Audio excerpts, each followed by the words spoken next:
Hi guys, welcome back. Today's episode is a special episode that I'm glad to share with you. It's my main agricultural project for the year, and that is that I'm growing the Three Sisters method here on my farm in South Africa. What is the Three Sisters method? It's an ancient Native American agricultural method of growing maize, beans, and pumpkins together on a mound. It's been used for thousands of years. The plants are symbiotic with each other, but I'll explain that a little bit later. But I think this is the first time that I know of someone is attempting it here in South Africa.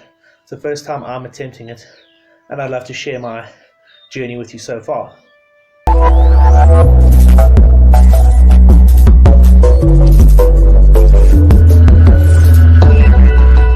So you may ask, why am I growing this Three Sisters method? Why not use more modern agricultural methods? And the answer is, well, I don't have any mechanized tools. I don't have a tractor. I don't have a plow. I've only basically got hand tools like hoes and spades and that kind of thing. And the truth is, if I try and make my vegetable beds look like a modern bed, it's always going to look inferior. It's always going to have a look like it was a handmade thing, whereas modern vegetables that are grown with modern agriculture, they can be grown in perfectly straight lines with a number of vegetables like at a mathematical distance from one another. And if I try and replicate that, I'm always just going to feel like I've done an inferior job. Whereas with these Three Sisters mounds, there's nothing that really looks like this in other agriculture. You can't say, well, that guy's doing a bad job. He's only got hand tools, because that's what the mounds look like. That's what they always look like. They're always made with hand tools, and so there is no mechanized way to do this. It has to be a hand done application, and it also, the way that the plants work together, they're symbiotic with one another, and the way that feeds the soil, feeds the environment, and it's just symbiotic with the whole environment, that really attracted me to this process, as well as the spiritual aspect of it, which we'll go into a bit later. But so as for why did I grow this? Because I really want to maximize my food production here on the farm. But obviously, like I said, I don't have any mechanized tools. And this is the way I think that you can grow the maximum amount of food with your hand tools and have it look really like it's part of the environment. It's meant to be here, and you're doing a good job. So let's get started, guys, and let me tell you about the Three Sisters. The Three Sisters are the three main agricultural crops of various indigenous peoples of North America. Using the technique known as companion planting, maize, beans, and squash are planted close together, often in mounds. The three crops benefit by being grown together. The corn stalks of the maize serve as a support for the beans to climb. The beans fix nitrogen in the soil, and their twining vines stabilize the maize in high winds. The wide leaves of the squash shade the ground, keeping the soil moist and deter weeds and certain pests, whilst they are themselves shielded from the sun by the maize. Modern research has confirmed the synergy of this practice. Growing the Three Sisters makes a lot of sense for preppers, because in a disaster situation you may not be able to get meat in your diet, or the same amounts of meat that you used to, and when eaten together, the complementary amino acids of the Three Sisters form complete proteins, virtually eliminating the need for meat in a diet. They also reduce soil erosion, and the pumpkin seeds and the beans produce protein that helps you exist when you don't have meat. So it produces carbohydrates, vitamins, and proteins, everything you need in a disaster situation. Whether grown for traditional, ceremonial, or economic reasons, the Three Sisters have a number of advantages over modern agricultural methods in terms of its ecological effect.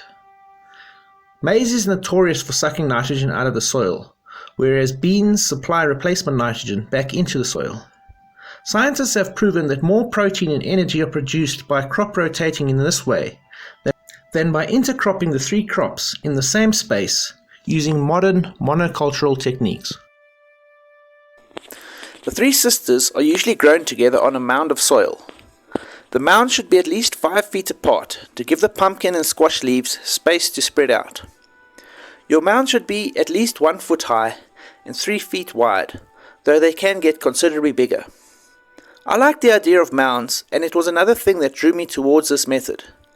The reason is that clearing a bed of the grass and weeds is my absolute least favorite activity in the world. Not to mention that in the area where I am growing and farming, there is really thick felt grass that is almost impossible to remove and always grows back within a short period. I say this from experience. Whereas when creating mounds, I simply throw loads of sand and soil on top of the grass, and by its sheer weight and the darkness it creates, it suffocates the grass underneath. There are some weeds and grass seedlings that grow through, but nowhere near as many as if I tried to till the earth and grow in a cleared bed in the traditional manner. Because there I have to compete with established grasses and weeds, and on the mound I'm starting fresh. It's soil that hasn't been used, although there will always be seeds in it. So instead of dealing with weeds, I suffocate them, and I would say it's about 95% easier to control unwanted growth of grass and weeds on these mounds than in a traditional bed. I had bought some fruit trees earlier to plant, and I used the soil that I dug out for these trees to create my first mounds. The soil where I stay is very fine and red and full of rocks and stones. To be honest, it's not the best for growing, but it's what I've got. I worked with what I had, and I added compost and darker soils to the mounds as they grew. I have a total of 8 mounds. The first 4 were made with the rocky soil of the loads I was growing for the fruit trees.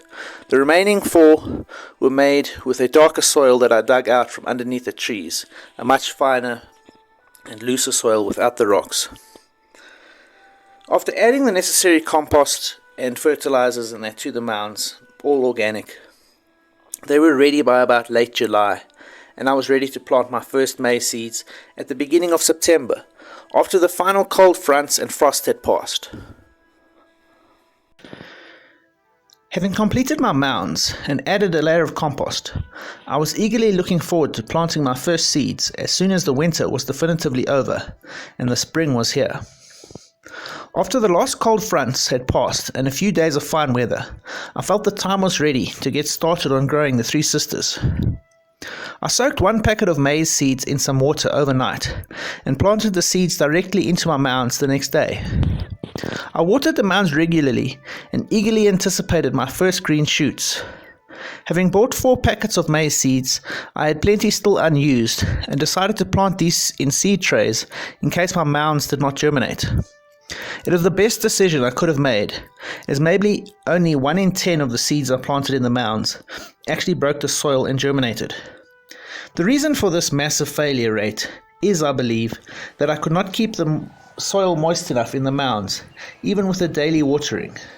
I've always had much better success with seed trays and small containers over seeds planted directly into the ground, and this time was no different, as I could adequately keep the soil moist and protect the fragile seedlings from pests during their most vulnerable stage by keeping them in seed trays and other small containers.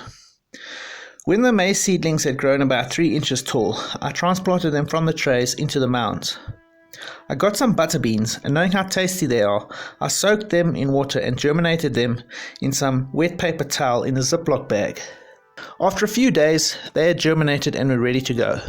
Although the smell was unpleasant, a number of the beans looked like they were ready to be put into the soil. Luckily, some of the beans are coming through, and I managed to get some backups.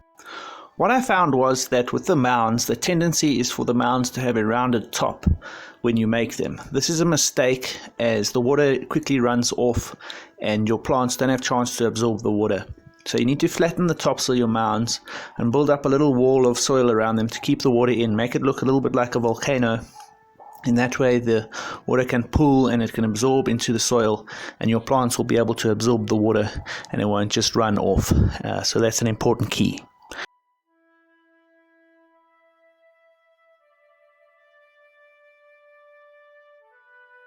I followed the same routine for the pumpkins.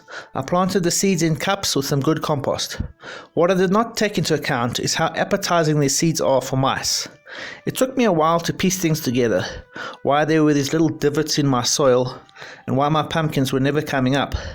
Eventually, I pieced things together and tried again.